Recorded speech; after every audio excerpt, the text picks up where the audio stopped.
Rage Nation, it's Kimber Schaefer here with Rage in the Cage News. We are coming back to Stillwater, the Payne County Expo Center, Saturday, March 30th, 2024, and I am so excited about this matchup. We've got Randy Ray back on a card.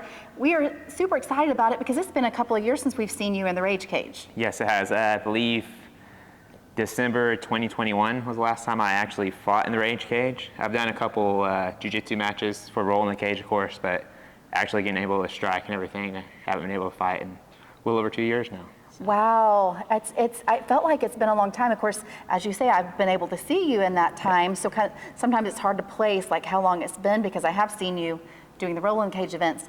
So you had a pretty successful amateur career, so now this is your pro debut. So walk me through your amateur career, some of the highs and lows. So I had a 6-2 amateur career record. I started off with a loss to Logan Swanner, who is actually one of my very close teammates now.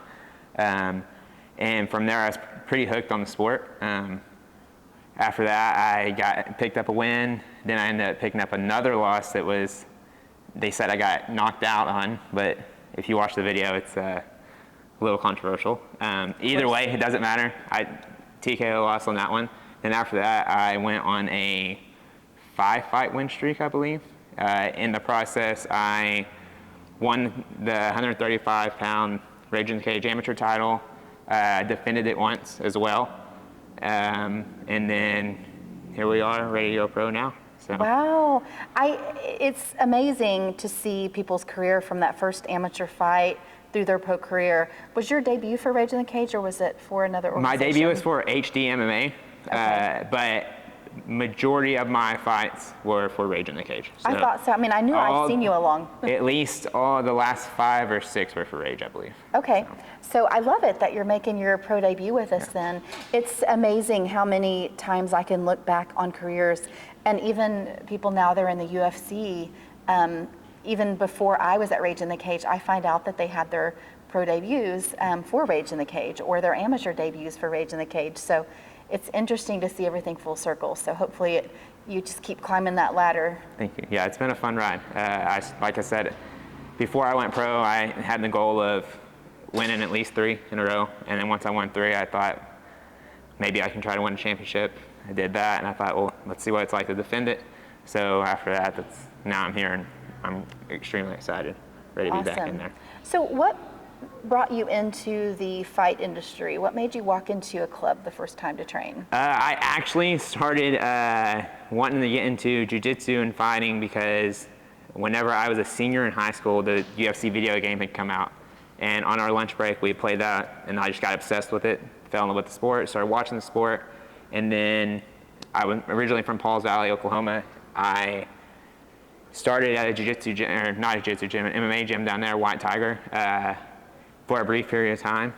Learned a little bit. It was definitely an introduction into it. And then once I moved up to Edmond, I started at OMA with Seth Norman. Yeah. And fell in love with the sport. Yeah, Seth and Janie. Tyler Rippon was one of the first ones. As a matter of fact, I started at OMA because when I was in Pauls Valley, I'd always heard, look up Tyler Griffin when you get up there. So I looked up Tyler Griffin. We became great friends.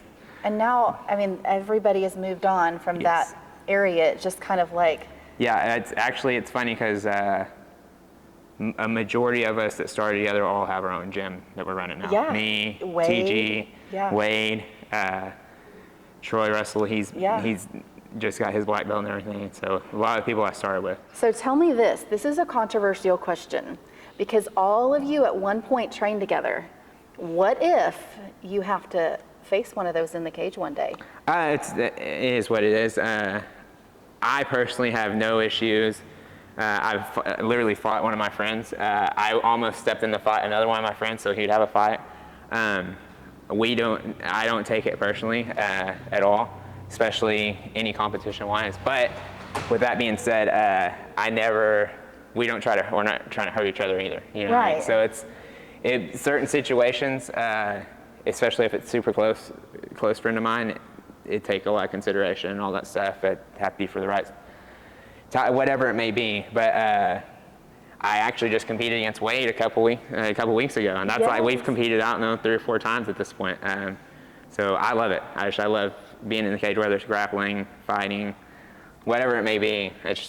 I love all of it. So. Yeah. Well, at the end of the day, we're all family. Absolutely. And I mean, this is a sport like anything else, and you have lots of sports where siblings have to go against siblings, or in my case, my daughters play basketball, so sometimes they play against their cousin, or it just happens. It does, especially we have a bunch of our jiu-jitsu kids we call the Oklahomies because they cross-train with each other so much to where it's like they cross-train, but at the same time they'll compete in the same brackets against each other. It's just how it is. It's just another day. We beat each other up all the time in here. Oh, so yeah. anything out there is just kind of another day. So Outsiders Club? Yes, Outsiders Combat Club. Yeah, this is Okay, our home. so making sure I got that name right. So you and Julia Vila, UFC fighter Julia Vila, Yep. as well as you've got 4 other Yes, owners. there's 4, or I think 6 of us total. There's me, Julia, her husband Cody, William Lee, David Hickey, and Jacob Borderlander. And we were all close trainer partners over at OMA. And whenever we decided to open this up, it kind of all worked out natural. Nice. Here we are. We have a council instead of just one leader. And so it's been going great. It's something special here. Really Oh, good. Big, so. Well, it's such a nice place, so I'm so glad that I got to come visit it. So anything else you want to tell the people out there about you?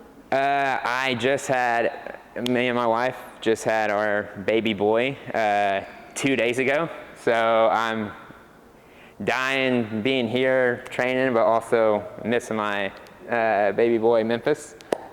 So we have a lot of fun stuff going on right now, as well as the fight coming up. So it's an exciting month. That is something. I mean, being able to stay focused Yes. as a new dad, because you've got a huge fight. Your pro debut is huge. Yep.